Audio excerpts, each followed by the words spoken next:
Hello दोस्तों, welcome back to favourite channel Forest Blaster और मैं हूं आपका होस्ट अभी। ओके जी, बात कर लेते हैं जी गोल्ड फॉरेक्स मार्केट की।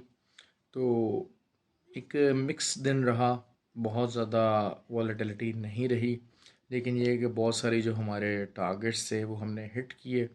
पर्टिकुलरली वो लोग जो कि मेरे फ्री व्हाट्सएप ग्रुप का हिस्सा हैं, तो उन्होंने फ्री व्हाट्सएप ग्रुप में काफ़ी ज़्यादा मौका मिलता रहा और हम लोगों ने, चाहे स्कैल्पिंग का पॉइंट ऑफ व्यू से था, चाहे छोटे छोटे टारगेट थे, हम लोग निकालते ज़रूर रहे और प्रॉफिट कुछ ना कुछ हम लोग बनाते रहे। तो ये सिचुएशन रही। फ्री व्हाट्सएप ग्रुप में बताता चलूँ, आप भी उसका हिस्सा बन सकते हैं। It is not just a signal group. Learning purpose के लिए और एनालिसिस पर्पज़ के लिए आप इसको यूज़ कर सकते हैं। बहुत सारे उसमें टीएज वगैरह और current market situation, fundamental aspects बहुत ज़्यादा यूज़ हो रहे हैं। आपको पता है कि मैं फंडामेंटल्स को बहुत ज़्यादा इंपॉर्टेंस देता हूँ। तो उस फ्री व्हाट्सएप ग्रुप में आप जो है वो उस चीज़ को अवेल कर सकते हैं, उस अपॉर्चुनिटी को अवेल कर सकते हैं। कोई ज्वाइनिंग फ़ीस नहीं है, कोई मंथली चार्जेस नहीं है। द ओनली थिंग इज़ कि आपको ऑक्टा एफएक्स पे हमारे और एक्सनेक्स पे हमारे जो है वो आईबी के साथ ज्वाइन इन होना है। अगर आप एग्जिस्टिंग यूज़र हैं तो आईबी लिंक नीचे मौजूद है, आईबी नंबर नीचे मौजूद है, आप उसको चेंज कर सकते हैं। और अगर आप यूज़र हैं तो आईबी लिंक नीचे मौजूद है, व्हाट्सएप नंबर मेरा नीचे मौजूद है, आप रब्ता कर सकते हैं फॉर द गाइडेंस पर्पस और उस फैसिलिटी को अवेल करने के लिए। अच्छा जी, सबसे पूरा ओवरऑल जो ट्रेंड रहा, बहुत ही लो वॉलेटिलिटी रही, लेकिन ये कि सबसे पहले बात करूँगा जिसमें हमें सबसे प्रॉफिट हुआ, दैट वाज यूएसडी जेपीवाई। आपको पता है कि हम लोग सेलिंग में थे और अभी भी I am still searching for the 140 area और 139 एरिया। उसकी मेन रीज़न वही एक्सपेक्टेशन थी कि अभी सिर्फ जो है वो जापानीज़ अथॉरिटी की तरफ से सिर्फ ये बयान आया है कि जी हम इसको जो है ना सीरियसली देखेंगे और इस चीज़ को हम जो भी हमें करना पड़ेगा, येन की जो है वो उसकी जो गिरती हुई कदर है उसको हम लोग देखेंगे और उसको बहाल करने के लिए जो है ना वी विल डू एवरीथिंग। तो कोई भी स्टेप हम जाने नहीं देंगे। तो ये सिर्फ बयान आया जिसकी वजह से जो है वो काफ़ी जो है वो मामलात बन गए और अच्छी हमें सेलिंग मिली है, प्रॉफिट हम लोग बुक कर चुके हैं उसका। दूसरा ये है कि जो है वो अगर इन कमिंग 4 डेज़ का टाइम है, अगर कोई एक ऐसा सॉलिड स्टेप जो कि जापान अथॉरिटीज़ लेना चाह रही हैं, कोई ऐसा मार्केट के अंदर अगर उन्होंने फ्लोट भी कर दिया कि okay this is what we are going to do exactly, उसका टाइम फ्रेम ना दिया, कुछ ना दिया, तब भी जो हमारा 140 और 139 का जो टारगेट है वो यकीनन हिट हो जाएगा। तो ये तो बात हो गई यूएसडी जापानीज येन की। सेलिंग के अंदर बैठे हुए हैं हम लोग काफ़ी अर्से से और सेलिंग में ही रहना चाहूँगा मैं।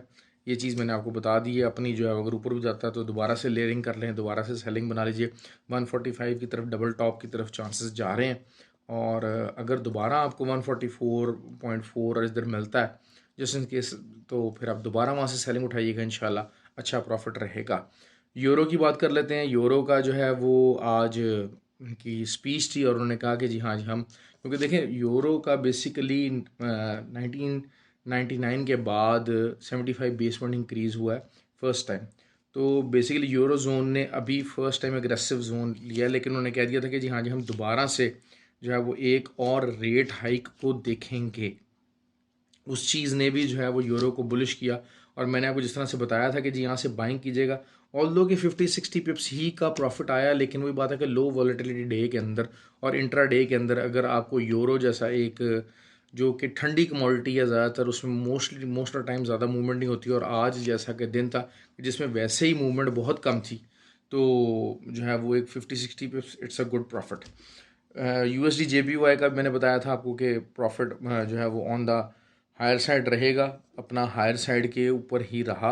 और इसका जो है 50 या 75 बेस पॉइंट्स इंक्रीज़ का इंटरेस्ट रेट का डिसीजन इसका हो जाएगा। और अगर वही बात है कि जब इंटरेस्ट रेट बढ़ाएंगे तो ऑब्वियसली फिर से दोबारा से यूएसडी जीबीपी का भी रेट बढ़ने का दोबारा चांसेस हैं। तो मैं उसमें भी अभी भी वही एरियाज़ हैं 1.13 से लेके 1.14, जब तक ये पूरा ब्रेक नहीं होता तब तक हम बाइंग में ही रहने का जो है ना वो इंडिया है, और you have to remain in the buying zone. आ जाते हैं गोल्ड। सारा दिन बहुत तंग किया, बहुत तड़पाया, लेकिन वही चीज़ ये है कि स्कैल्पिंग थी, स्कैल्पिंग करते रहे। बेसिकली 1707 का हाई लगा और बिल्कुल लास्ट सेशन के अंदर, जिस तरह मैंने कल वीडियो में कहा था कि अगर मार्केट में नीचे जाता है तो आप इसमें अपनी जो बाइंग पोजीशन है उसको ऐड ऑन कीजिएगा। अब मार्केट में बेसिकली ये गया 1793 तक है, 1693 तक। बहुत सारे लोगों ने हमारे ग्रुप में उसमें बाइंग भी की है और उसमें अपनी जो बाइंग पोजीशन उसमें ऐड ऑन किया। देखें उसमें होता क्या इंट्राडे में, अब जैसे अगर नीचे से आपने मल्टीपल बाइंग्स की है, लेयरिंग की है, तो जैसे ही जब ऊपर आएगा तो ऊपर वाली पोजीशन आप ब्रेक इवन में काट सकते हैं और नीचे आपकी बेहतर पोजीशन उसको आप कंटिन्यू रख सकते हैं।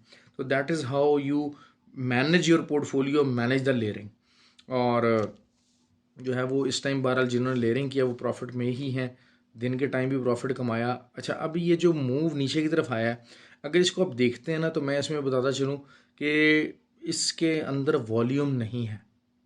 मैं पूरा दिन एक सपोर्ट बनी रही, 1700 की सपोर्ट बनी रही, 1702 की सपोर्ट बनी रही, नहीं टूटी है, लेकिन अब वो टूटी है तो विदाउट वॉल्यूम टूटी है।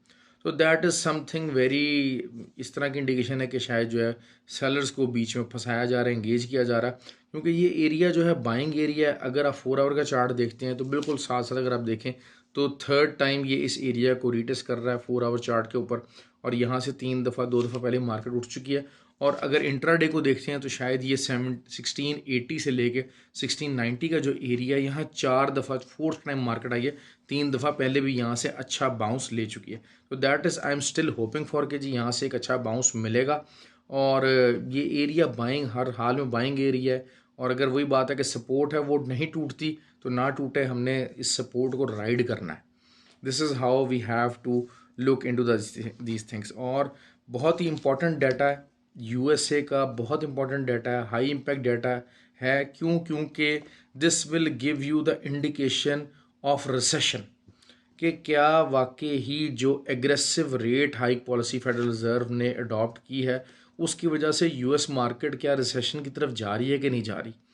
तो इस चीज़ को हमें बहुत ज़्यादा माइन्यूटली देखना पड़ेगा। अगर वही बात है कि रिसेशन फिगर्स आते हैं, जो रिटेल सेल्स हैं उसमें कमी आती है, तो दिस मीन्स के market is going to the recession. Although के जो है वही बात है कि सबसे बड़ा जो टूल जिसको मैं समझता हूँ, दुनिया उसको ना समझे, बेसिकली जो मॉर्गेज, हाउस मॉर्गेज एप्लीकेशंस हैं वो बहुत ज़्यादा जो है मेरे नज़दीक रिफ्लेक्ट करती हैं। और ऑल्दो के हाउस मॉर्गेज जो एप्लीकेशंस हैं वो ऑलरेडी डाउन साइड के ऊपर जा चुकी हैं। तो जो रिटेल सेल्स का डाटा है वो उसकी जो प्रोडिक्शन है वो भी लास्ट मंथ के मुकाबले में उधर लोअर साइड है। तो अगर कंसेंसस के मुताबिक ही अगर वो आ जाती है तो फिर दिस मीन्स कि हाँ जनाब, recession is about to hit. और अगर यूएस ये एक major rate hike 75 base point का करता है तो फिर अगले जो महीने हैं ना उसमें बात रिसेशन की होनी स्टार्ट हो जाएगी। और इन्फ्लेशन काबू आती है कि नहीं आती वो और चीज़ होगी, लेकिन इकोनॉमिक एक्टिविटी ज़रूर स्लो होनी शुरू हो जाएगी। तो this is what we have to look forward to, क्योंकि वही बात है, डाटा बहुत इंपॉर्टेंट है, खासकर ऐसे दिन जब के मूव्स नहीं है, जबकि कोई बहुत ज़्यादा वॉलेटिलिटी नहीं है और फंडामेंटल डाटा के ऊपर मूव बने। देखें बेसिकली मार्केट स्लो क्यों रही है, क्योंकि कल मार्केट पूरी तरह से परसों जो थी वो बुलिश थी, लेकिन फंडामेंटल डाटा की वजह से जो है वो मार्केट बेरिश हुई। अब वो जो एक फंडामेंटल डाटा का इम्पैक्ट आना था वो बेरिश साइड पे आ चुका है। अब क्या उसको फर्दर कंसोलिडेशन मिल सकेगी कि मिल सकेगी, further evidences for the fundamental side मिल सकेगी नहीं मिल सकेगी, मार्केट इस चीज़ के इंतजार में। तो दिन के टाइम भी आपको मैं यही कहूँगा, कल बाइंग करते रहिए, स्कैल्पिंग कीजिए और 5 बजे मार्केट से out. This is how we have to trade whenever there are high impact data. ये इंट्राडे स्ट्रेटजी है, जिन्होंने अपना लॉन्ग प्रोग्राम करना है, सारा कुछ करना है, वो उनकी मर्ज़ी है। लेकिन मैं ये बात कर रहा हूँ कि आपको बेसिकली 1701 की जो है एक अच्छी जो है वो अब एक तरह की रेजिस्टेंस बन गई, क्योंकि 17 अब वो टूट गया है, तो वो 1701 तक तो मार्केट का लाजमी इसको एक दफ़ा रीटेस्ट करेगी। तो जो लोग नीचे से बाइंग में बैठे हैं मैं कहूँगा कि उनको 1700 के पास जो है ना अपना प्रॉफिट बुक करना चाहिए। 70-80 पिप्स का प्रॉफिट आएगा, 60 पिप्स का प्रॉफिट आएगा, उसको हाथ से मत जाने दें, ताकि इवनिंग टाइम में अगर ट्रेड आपके ख़िलाफ़ भी आती है या कुछ आती है तो अपना डिसिप्लिन लूज़ मत कीजिएगा। और अपने वही जो 60-70 पिप्स हैं अगर आप उनको रिस्क पे लगा भी देते हैं तो you will have a very even day. लेकिन ये कि मॉर्निंग का प्रॉफिट को जाने मत दीजिएगा। USD JPY keep on selling, ऊपर मौका मिले लाजमी सेल कीजिएगा।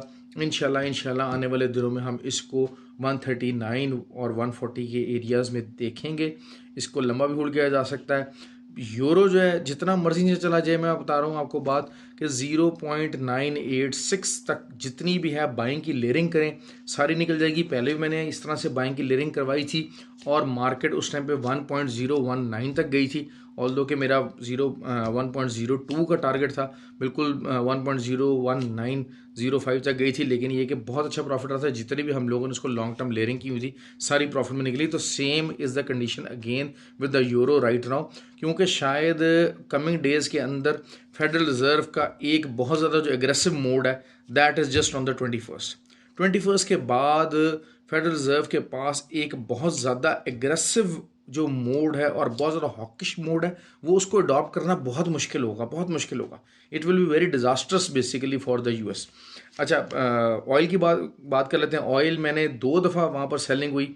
एरिया मैंने आपको बताया था 89.5 का, इससे नीचे जो आप सेल कर सकते हैं। और 2 दफ़ा सेलिंग हुई, तकरीबन 100 पिप्स निकाले, रात में भी लोगों ने निकाले।